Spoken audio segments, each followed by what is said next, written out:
తాకి పాడేనే రాగాలు. ఈ నేల తల్లి పొట్ట సించుకొనొచ్చే పంటసేల మురిపాలు. మా గాని కురుల అంచు పచ్చంగా మారి మెరిసిపో అందాలు. ఆ కొండ కోనలల్ల పొద్దు బుడవంగా కదిలేనంట పాదాలు.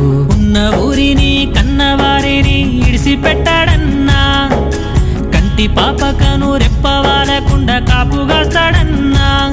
ఏ దిక్కుల్లోనూ ఉన్న గుండెల్లో దాగున్న మమకారమంతా మట్టిపైనే. రైతన్నా